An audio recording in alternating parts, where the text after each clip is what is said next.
Live from Pix 11 with today's top 11 stories. It's the Pix 11 Midday News with John Muller. Good afternoon. Welcome to Midday with me, John Muller. Here are your top 11 stories on Pix 11. Number 1, a little boy in critical condition after falling out of a 6th-floor window in Queens. Pix 11's Nicole Johnson is live now in Flushing with more. Nicole. And John, a very scary situation out here for the boy's family and, of course, for that little boy. It happened at that building right there behind me. You see the child fell sick from a 6th-floor balcony, and he fell 3 stories down, landing on a roof next door. It's a baby. I'm just telling you, I'm getting goosebumps about it. A 3-year-old boy in critical condition after falling from his 6th-floor balcony. The boy's fall was stopped by the roof of another building. And Pix 11 has learned the child's grandfather was watching him at the time, but called 911 around 10:30 when the child went off the balcony here at the family's apartment building on 38th Avenue in Flushing. Muhammad Aziz works at the building, and he saw first responders rushing the child out. I know he was bleeding from the head. That's all I know.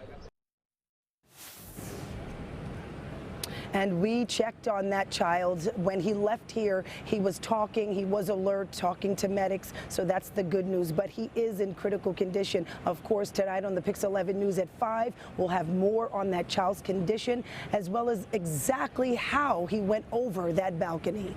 For now, we're live in Flushing. Nicole Johnson, Pix 11 News. All right, our hearts are with that family and that little boy, Nicole. Thank you. Number 2, about 80 people without power in the Bronx right now because of a transformer fire. This is at Belmont Avenue and 183rd Street. Defective wiring sparked the fire that knocked out the power, which means no air conditioning on this very hot day. It's not clear when that service is going to be restored. Let's take a live look outside. The summer heat continues this afternoon with sunny skies and temperatures close to 90 degrees. We're going to see a very warm end to the work week with temperatures in the low to mid 90s. It'll be in the 80s in the coastal areas. Saturday, mostly cloudy with showers and strong thunderstorms possible in the afternoon.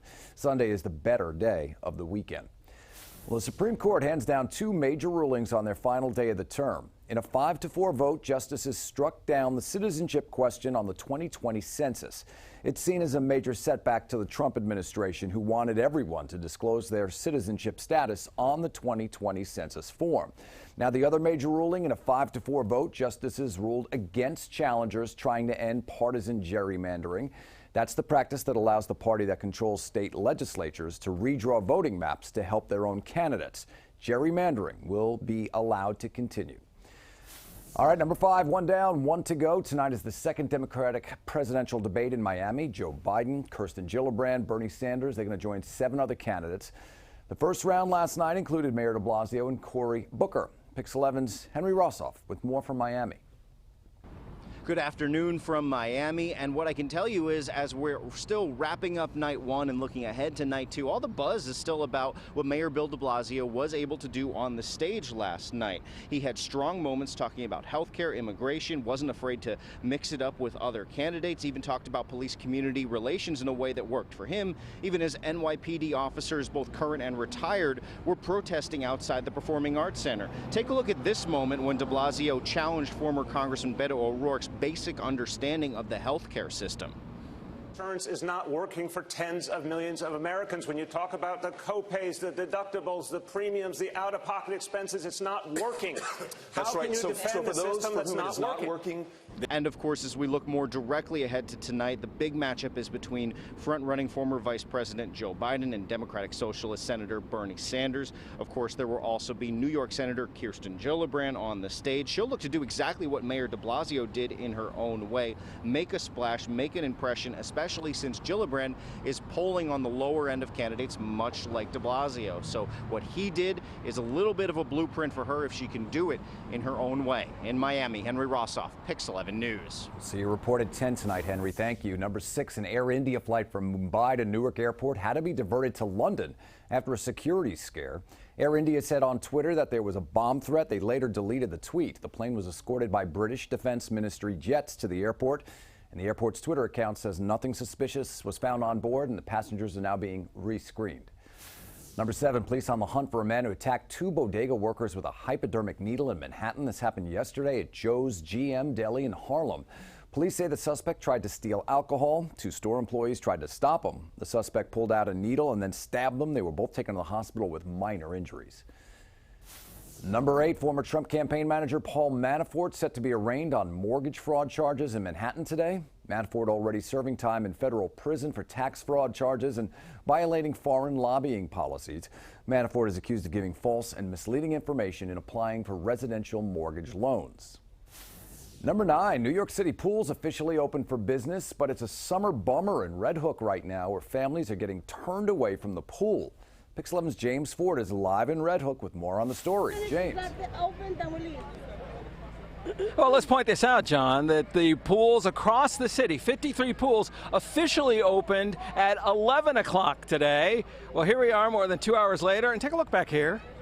Yeah, this is the line that goes from the door of the Red Hook pool down the block, around the block. Why? Because the pool is not open. That is frustrating plenty of people, including folks like Nancy Malave, who has been here since how long? 10:30. So, wow, more than 2.5 hours. It's very hot.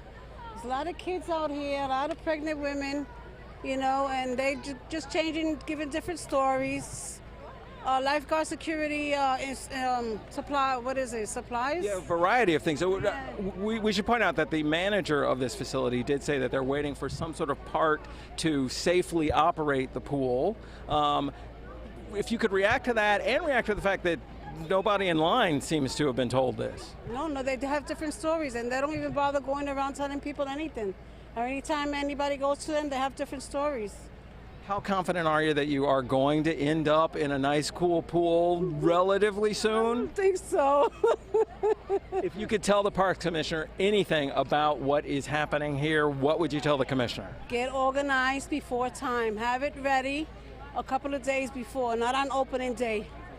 Nancy Malave, thank you very much. And she really sums up the frustration that pretty much everyone in this line is feeling. Again, the Parks Department manager here saying they're waiting for some sort of part to show up here so that the pool can operate safely. We are still waiting, and so are these folks. And let's point out one thing, John, that you had mentioned. It's 90 plus degrees out here and hardly a cloud in the sky.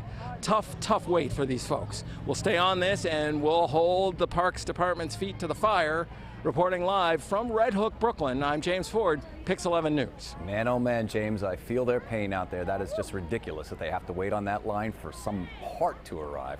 We'll see you at 5 and 6. Thank you. All right, number 10, a special day in Flushing, Queens, as the Mets honor Hall of Famer Tom Seaver by renaming the street where Citi Field sits. It will now be known as 41 Seaver Way. Now, this is part of the celebration of the 50th anniversary of the 1969 Amazing Mets World Championship team.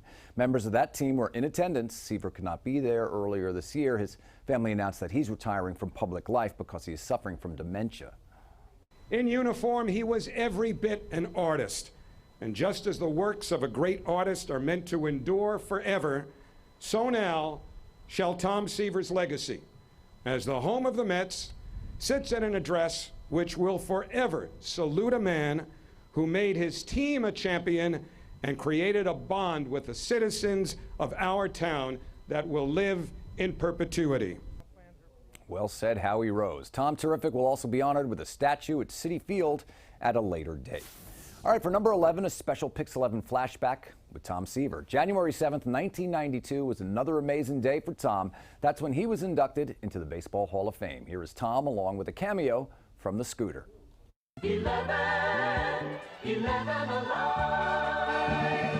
My children, one of the things that will happen is that my children will be able to take their children to the Hall of Fame and say, there's your grandfather. In his day, he was pretty good at what he did. And that's a very special that's a very special thing for me. For those of you who don't know, Mr. Rizzuto and I worked together on WPIX for Yankee broadcasts. And one thing that Phil, who is a dear friend of mine, and I for 3 years years now has called me Seaver, and I'm going to say one thing, it'll be Mr. Seaver. And they'll be back together this season. By the way, he was asked about Pete Rose, and Seaver said, honestly, I'd like to see that guy in the Hall of Fame eventually. And even the great Jerry Gerard right there.